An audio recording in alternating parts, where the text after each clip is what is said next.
সকলকে বাংলা নববর্ষের শুভেচ্ছা। 1432। সবার নতুন বছর ভালো কাটুক, কিন্তু নতুন বছর ভালো কাটাতে চাইলেও কাটছে না তো। আকাশে মেঘ জমেছে। আমি বিশ্বাস করি শুভবুদ্ধি সম্পন্ন মানুষ এ কদিনের পৃথিবীতে শান্তিতে বসবাস করতেই চায়। তাই কবি শঙ্খ ঘোষের আই আরও বেঁধে বেঁধে থাকি কবিতার হাত ধরে সবাই পথ চলি। রাজনীতির সুড়সুড়িতে পা না মেলায়, কারণ সুড়সুড়ি সাময়িক আনন্দ দেয়, কিন্তু পরে তার জ্বলন জ্বালা জীবনকে তছনছ করে দেয়। তাই আমরা সকলে আজকের এই দিনে সতর্ক থাকি। আজকের এই দিনে একটি কবিতা পাঠ করব। কবিতা মহামিলন। নবীন আসে পুরাতনের পেলব ছোঁয়া নিয়ে, আর প্রবীণ যায় বিধবা বইয়ের রিক্ত উঠোন দিয়ে।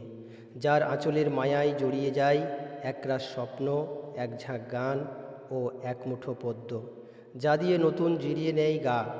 সিক্ত করে ফাঁকা বুক, ভরে ওঠে স্বপ্নরাজি, গড়ে ওঠে মিলনের বন্ধন হৃদয় জুড়ে। তাই নবীন প্রবীণের একতারা বাজে এই মহামিলনে। আবারও সবাইকে নতুন বছরের শুভেচ্ছা। সবাই ভালো থাকুন, ভালো রাখুন। ধন্যবাদ।